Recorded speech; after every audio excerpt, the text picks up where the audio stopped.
Special thanks to 505 Games for sponsoring this video. You're playing DriftCE for the first time, we suggest starting the tutorial. I would say so too. So, welcome to Miami, the bigger brother of Miami. We've prepared a special challenge for you that will allow you to test your skills and capabilities of your car. The task will be to finish the track in the shortest possible time. Alright, gotta feather the throttle a lot more. Okay, we have speed traps and checkpoints, so you don't overdo the drifting part. Well done, you won the cup. Now head to the garage. Alright. Kinda wanna try again. Well, it actually just wants me to be fast here. So I should try to go for faster rather than for more flashy. Yeah, it's a lot better when you actually control the throttle, and this game is actually now on consoles. It used to be PC only for about 2 years. Now it's also out on PlayStation and Xbox. So the Subaru Drove was heavily modified. It was in the garage that we tuned it. Get from us a new serial Mazda MX-5. Oh, me at the time. We're about to modify for the first time. In the garage you can import new parts, modify car components, check its power, give it a unique character in the paint shop. Let's start from the beginning. Alright, show missing parts. If you ever played Car Mechanic Simulator, you're gonna feel right at home. Oh cool, you can actually walk around in your garage. Am I really that tall? Is the Miata really that small? I feel like a giant dude. I feel like I'm 2 meters tall. You know what I mean? Like if I look upright, right? Like this is where my eyes are. My eyes are like all the way above here. I know the Miata is kind of tiny, but... So, your car will receive basic modifications to the suspension and braking system. Makes sense, which you can improve. Modifications will reduce the weight of the car and improve safety during competitions thanks to the roll cage. We would never crash. Fill in the missing parts as you wish. Select the interior of the car. And most important element, of course, the engine. Experiment with configurations and find out which one suits me best. Alright, I guess I have to confirm it too, right? Do we need a second seat? Anyone of you actually want to drive with me? So we can pick a knob of our liking. You might want to increase the resolution on this one. This is a tiny part though. Dude, why is the most basic one the one that I like the most? Give me a sword. It is a sword. What do you mean universal? How is this universal? This is literally a sword.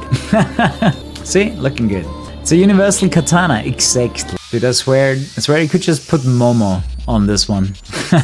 Okay, we just missed the entire gearbox. Yo bro, you might be missing something. What is it? Your gearbox! Short, normal, long. I mean, we're drifting. I guess a short one would be fine. So, in the stages window, you'll be able to check which parts needs to be replaced in the car to improve the parameters. Some of the challenges can only be completed with a car with a proper power level. Okay. The first stage of tuning is to increase the engine's power by changing from a naturally aspirated to a turbocharged engine. To do this, it is necessary to add a turbocharger, of course, and rework a few engine elements to make the whole system work properly. Yeah, you need a better cooler with a turbo because everything is gonna run hotter. You need a blow-off valve, obviously, a wastegate. So, let's fine-tune the car suspension, steering, brakes, gearbox. Remember though that those are options for advanced users. Yup. Marked. Okay, there are no parts mounted, so the only thing I could do is the tire pressure right now, which, yeah, I don't think I should mess with it if I don't know what the car feels like yet. So, go to single player. 260 challenges, this is number 1. Oh, that's a lot. That's gonna take you forever. If you're looking for some content, welcome to the driving menu. From here you can go directly to the track. Each of the menu talents will allow you to adjust conditions such as car, track, mode and separate challenges. Experiment with different cars, settings and test your skills and challenges. Good luck. Thank you DriftCE. Challenge mode in Ibiza. Let's go. The thing is I gotta be careful with the rebound. Like when I come out of a drift and I steer too much, it just swings really strongly to the other side. So I like that building the car is more simplistic and you don't have to fasten every single screw. So you're gonna be a lot faster building your car. It's a lot more thought through, in my opinion. And when it comes to handling, I gotta be more precise with my inputs. But that's really what these games are about, right? Like you wanna have a challenge when it comes to the driving part. No points. I don't think it works that way, does it? Maybe, I don't know. Oh wow, that was good. Yeah. Okay, the game liked that. That was a lot of drifting. It was an extra loop. I should look more often on the preview so I don't forget what I need to do. Clip it. Yeah, maybe clipping some means clip these these areas. Okay, got it. You want to clip into the marked zones, basically. We're learning because, to be fair, I haven't given drifting too much of a chance, especially games that are focused on drifting. So this is actually quite interesting and new to me. But I can do a lot of extra, points like this. Okay, we can cheese the points a little bit, but I didn't get all clipping zones, so it's not a gold. Oh, I think I can recommend the steering wheel for this game for sure. And I gotta say I like this a lot more if I don't have to pull a million screws. Yeah, it's like Car Mechanic Simulator, but you don't have to do every single screw. And also then you get to do some actual races on the track. Like, I gotta say I'm pretty happy that I don't have to screw everything. I like the simplification, gotta be honest. Interesting. Like if you put it there, you don't even know what it is, but it looks kind of cool. So the car should be a lot more powerful now. Let's see how good I'm gonna be at controlling this. Like I can get my car to drift, but holding it where I want it to is still something I'm learning. Oh, that was good. What? How was that a failed clip zone? What? I refuse. I cannot agree with that one. That was so good. Did I know the basics? Know the basics of drifting. But this is a very precise game, so if you make a mistake, you will feel it.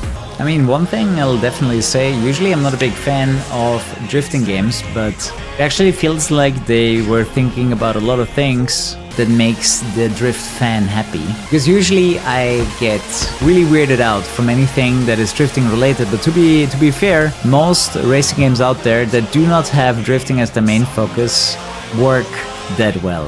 So while I'm not drifting the cleanest lines, I can definitely see myself improving and learning and understanding the physics, how I should manage the throttle, the handbrake and the steering. But this, in my opinion, is just a matter of time, and especially if you're someone that is super excited about drifting, I really do think you're gonna be able to get these cars under control. Especially the Miata is actually a super nice starter car too. Mount Haruna. Let's see if we can find Mount Haruna. That's one of the new tracks. I'm not sure. Oh shit, I probably have to unlock it, don't I? Yeah. Okay, you need to play quite a bit. Gotta go up to 170 before I get access to Haruna. But yeah, that is DLC for the console version of the game. You need a lot of cups to survive Haruna, holy shit. Huh, I feel like I have the car better under control when it's naturally aspirated. I definitely feel though that this game targets either, experienced drifters or people that want to be those. Subaru BRZ, 350Z as well, Sylvia, they have all the good cars. 180SX, RX-8, MX-5, RX-7, Ford Mustang, a set of BMWs from E30, E36, E46, E36, E30, E92 and the Mustang though. Oh, the new one. That thing might be easier to control with so much power. How much is it? 10,000. Oh, is every car 10,000? Nice. Dude, I would buy a Mustang for 10k. Oh, that's why it's only 10k. It doesn't come with an engine. Oh, that's why. So you actually have to build an entire engine, I think. No, complete engines. There we go. Okay. You can put whatever. I mean, it's a Mustang. It needs a V8, right? Beefy boy. 4 on the left, 4 on the right. Hold X to throw the part. Oh, okay. That's actually quite satisfying. Right? You don't want it. Zoom. Oh shit, I think it's gone. No, another part joins the Shadow Realm. I wonder how it drives. Oh yeah, cameras. I totally forgot to show you about cameras. So what do you have? Butt cam, roof cam, cockpit camera. Probably gonna absolutely suck drifting on this camera. Oh wow, the stiff camera is probably one of the worst you could possibly use for drifting. Like, really kills your dynamic. It would be nice if they would light up. They would light up one extra checkpoint, so you know what the next one is, right? Like if you now see where the next, they should have the next checkpoint also indicated already, just so you don't lose yourself. I mean, once you know the track is fine, but if you do it the first time around, you don't really know where you need to go. I'm not sure a minimap is necessary. Just saying, it would be nice to.